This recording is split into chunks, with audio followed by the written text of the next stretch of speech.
ఫైనల్గా మీలాగా నెక్స్ట్ చూసే ఆడియన్స్ నేను కూడా నెక్స్ట్ సంగీత రాజేష్ గారి లాగా అవ్వాలి, ఏం చేయాలి?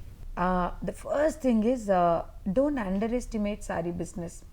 ఇది చాలా ఈజీ బిజినెస్ అని మాత్రం అనుకోకండి. You have to invest your time. మీరు ఎంత డబ్బులు పెట్టినా the first investment is you. అంత టైం ఉందా మీ దగ్గర?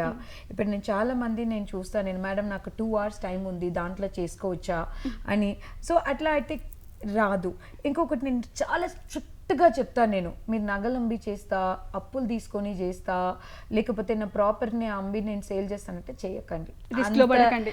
అస్సలు అంత ఆపర్చునిటీ బిజినెస్లో లేదు, నిజంగా లేదు.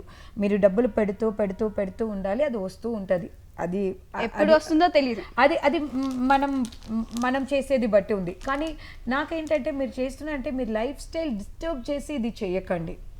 అంటే ఇప్పుడు ఒక 1 lakh పెడుతున్నాము, అది పోయినా పర్వాలేదు అన్నట్టు మీకు బ్యాకప్ ఉంటే చేసుకోండి. లేదు నేను నగలు అమ్మి చేస్తా, నేను మంచి కెరియర్లో ఉన్నా, అది వదిలేసుకుంటూ నేను వస్తానంటే don't do it. First research చేయండి, చదువుకోండి. ఆ ఫ్యాబ్రిక్ ఏంటి, టెక్స్టైల్ సైన్స్ ఏంటి అని చదువుకోండి. ఎవరో ఒకరు చెప్తారని ఏదో ఒకటి ఇన్వెస్ట్ చేసిండ్రంటే డబ్బులు పెట్టినదే మళ్ళీ తిరిగి రాదు. మీరు వెండర్ ఇప్పుడు కస్టమర్స్ని వెతుక్కోవడం మాత్రమే చెప్తున్నాం కదా, వెండర్స్ దొరకరు మనకి. ఎక్కడి నుంచి శారీ కొనుక్కుంటారు, ఏ శారీ సేల్ చేస్తారు, దాంట్లోనే ఒక పెద్ద డిబేట్ ఉంటుంది.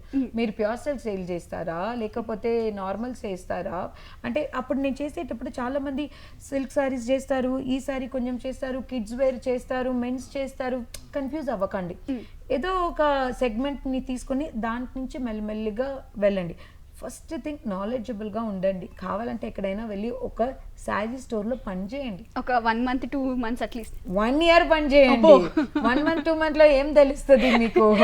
30 రోజుల్లో తెలుగు నేర్చుకోండి. మంచిది చెడ్డది తెలియాలి కదా. నేను ఫస్ట్ టైం నేను స్కూల్ స్టార్ట్ చేయాలని మా టీచర్ దగ్గరికి వెళ్ళి నేను లైక్ చదువుకున్నప్పుడు చెప్తే she gave me this advice, ఒక 1 year ఒక స్కూల్లో పని చేయి, ఆ తర్వాత నువ్వు ఓనర్గా అవ్వాలి. ఓకే, ఒక టీచర్గా ఏం ప్రాబ్లం ఉంది అని నీకు అర్థమైతేనే నువ్వు ఒక ఓనర్గా అది నడపగలుగుతావు. Because it is a service industry. అదే నేను చెప్తా. ఇప్పుడు ఒక 1 year ఒక శారీ స్టోర్లో పనిచేస్తే దాంట్లో మంచిది చెడ్డది అప్ అండ్ డౌన్, అక్కడ ఉన్న ప్రాబ్లమ్స్ అవి అంతా వాళ్ళు ఎట్లా సాల్వ్ చేస్తారు అది అంతా మీకు తెలుస్తుంది. 1 year ఒక శారీ స్టోర్ని సేల్స్ గర్ల్ కూడా పనిచేయండి, ఏం తప్పు లేదు. అప్పుడు మీకు శారీ ఏంటి తెలుస్తుంది, ఫ్యాబ్రిక్ ఏంటి తెలిసి, ఒక కస్టమర్ శారీని మొగ మీద పడేస్తే ఎట్లా మనని మేనేజ్ చేసుకోవాలని తెలుస్తుంది. ఇవి అంతా జరుగుతుంది, లిటరల్గా ఇవి అంతా జరుగుతుంది.